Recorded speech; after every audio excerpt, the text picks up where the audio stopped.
on what you're doing, that's a vast miscalculation for this sort of shoe. You're trying to compete with the big boys, the Nike, the Adidas, and in my opinion, this just isn't up to the standard.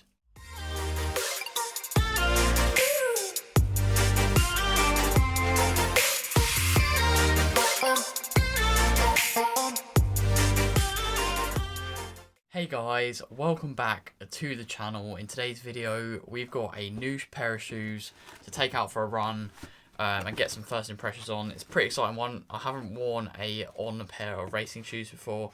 So this is the On Cloudboom Echo. Let's have a look at them. So yeah, straight out the box, a nice white and green colorway. They're actually a really nice looking shoe.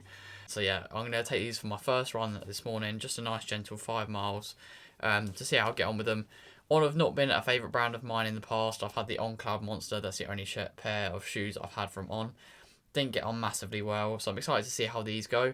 So yeah, without further ado, let's take these for a run, and then when we get back, we'll have a look at some of the specs of the shoe. I prefer to do that after the run. I don't want it to impact my decision at all.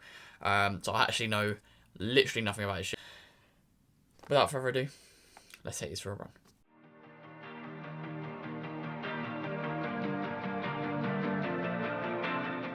So guys, first impression of these Cloudboom Echoes, or Cloud Echo Booms, I can't get the name the right way around, is that they're very light. So you know when you kind of get like a really high quality item, it's super thin, super light, you know it's got a lot of engineering into it. So basically you're paying for less material, which is ironic. Yeah, they feel really nice and light and thin and breathable. So yeah, I'm excited to see how I get on with these. I've only really tried like the big super shoes, like the Nikes. And I'm pretty sure these are On's version of kind of their racing shoes. So yeah, it should be exciting to see how these feel. I'm heading into Canterbury to run with Jamie Keir. We both ran the Watford race last night. Jamie ran in the BMC 800 and I ran in the 1500. So yeah, we're just going to take it nice and easy. So it's going to be nice to see how these kind of like super shoes kind of perform at these slower paces. So yeah, let's go.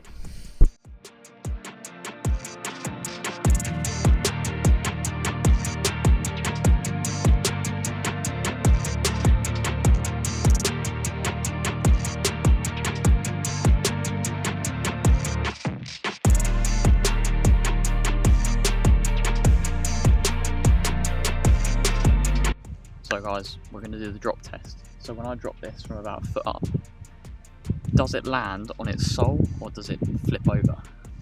I think it's just a good indicator of, well, I like doing it for to indicate where the weight is distributed in the shoe. So let's have a go, shall we? So as you can see, it hasn't landed on its sole, which means it's probably heavy, like weight dominated on the outside. Not great.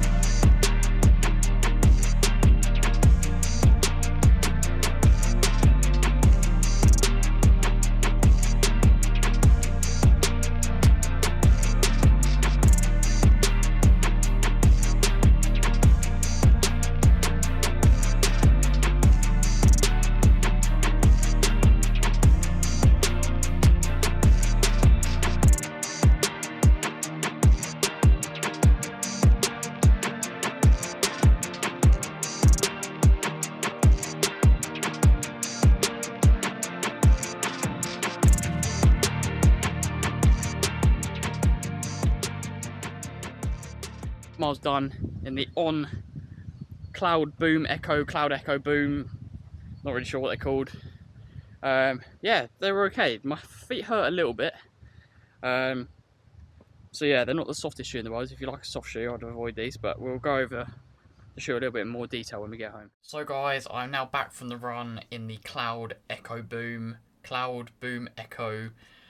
Really, these shoes, these brands even need to sort these names out. It's getting a bit ridiculous. I've got a lot to say about this shoe, both good, but primarily bad actually. But we're going to start off with some of the facts and figures about this shoe. So this shoe retails for £210, and for me that is just absolutely crazy. £210, I don't know on what you're doing. That's a vast miscalculation for this sort of shoe. You're trying to compete with the big boys, the Nike, the Adidas, and in my opinion, this just isn't up to the standard. £210, like, you've got to sell like your left kidney for that these days, with today's kind of financial climate. And I think £210 is just a bit of a daylight robbery, so definitely needs to sort that out. If you want to be competing with the big boys in the marathon shoe world, this has to be affordable, in my opinion. Yes, it looks nice, but quite frankly, I don't give a toss what it feels like when I'm putting some miles through it. And even on a 5 mile run today, it just wasn't giving me what I wanted. I feel like with a shoe, you've either got to go, especially a marathon shoe, you've got to go for full speed or full comfort. I feel like you can't mess about and kind of sit in between the two, and that's what On have kind of done. It didn't feel quick, but it didn't feel comfortable either. It was a bit of a mismatch really. But yeah, so £210. It comes with an 8mm drop. To me, I'm not the sort of person who really cares about the drop of a shoe. It's not going to make me pick a shoe. It's not going to make me not pick a shoe. But yeah, as I said before, it's a neutral shoe because pretty much all road racing shoes are neutral. It comes in at 240 grams for my UK size 9, which is a whopping kind of 35 grams more than my my Next Percent 2s from Nike. And I think over it, if you were running a marathon, that's gonna really kind of start to set in your feet and your legs. You're gonna start to feel it.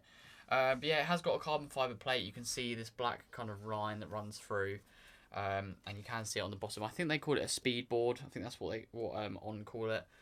Yeah, it does. Yeah, it says speed board right in there. I did get a stone in there, which is again it is a little bit annoying. It did dislodge itself.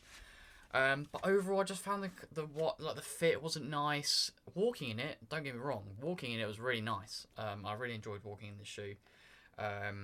And even just driving it, I know that's not what these are for, and £210 for a driving shoe, that's just crazy.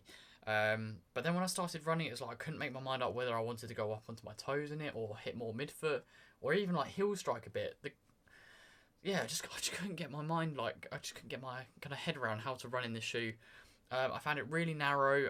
I don't have wide feet at all. I've been perfectly fine with narrow shoes before, but it felt like it was hurting my arch to try and keep myself in the shoe.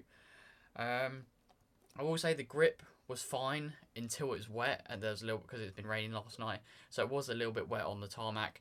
And going downhill, I wasn't 100% comfortable, especially kind of corners. The grip's not horrendous by all means. There's definitely worse grips out there, but it's definitely no Adidas Continental rubber. And yeah, I couldn't make up my mind with this shoe. It's just, I think if you've been sent a pair or you can get a pair really discounted, then I think that you're going to be okay with it. But you guys know me, I have to be completely honest, and I think you're wasting your money with this, in my opinion. I'm not going to brown nose On. I've got no intention of kind of sucking up to these brands just to get free stuff, because this is just not impressive at all. But then next time, maybe if they release a good shoe, you're going to know. If I say I like it, that's what I mean. So yeah, if I was doing a marathon next week, this is not going on my foot. I would personally prefer to race in, say, a Nike Invincible. Although it hasn't got the speed, it hasn't got the carbon plate in it, I know I'm going to be comfortable in it. I will just say that it's a really nice looking shoe. I was walking around in it and they look really nice on your feet. And the lacing as well, really nice light, thin laces. They were long enough, I could triple knot. I still had a little bit of length left in them, and the lockdown wasn't horrendous. But yeah, they've tried to obviously make it a really nice light shoe, which is nice. It's a marathon shoe, you want it to be light. But part of me felt like that it lacked a bit of the structure, especially around kind of the midfoot area, just along the top here. It felt like I was kind of not secure. So maybe they could work on that with the lacing system a little bit. But yeah, I feel like I've just completely slated this shoe, but it's just not the one for me, unfortunately. And at £210, or your left kidney, it's a bit of a daylight robbery in my opinion. So yeah, I recently just did a top 10 shoes of 2022, and in my opinion, I don't even know if this would make the top 7 or 8. It's definitely going to be 9, 10. Compare it to kind of the Hoka 4. They're not comparable in terms of similar, but that's the sort of like enjoyment I got out of the shoe. Didn't really enjoy it, had high expectations, and it just didn't live up to it, unfortunately. So yeah, that is the On Cloudboom Echo pointed. I am going to take it for another run because I feel like it's kind of deserves its due diligence. Overall, really not happy with this shoe. I think £210. I know this shoe came out in August, so we've had kind of almost like a year since it came out, really. But I still think there's a massive room for improvement in this shoe. But yeah, so that's going to be today's video, guys. Hope you've enjoyed. As I said, I will give this shoe its time. I will maybe do a couple more runs in it just to see if it maybe improves a little bit, but I just don't see it happening, unfortunately. But yeah, great looking shoe. So if you want a good walking shoe and money's no issue for you, then maybe give this a go, but yeah, it's not for me. Thank you guys for watching. Please like, subscribe, share with your running buddies. It's free for you and it means a lot to me. I'll catch you in the next one. On. Do better.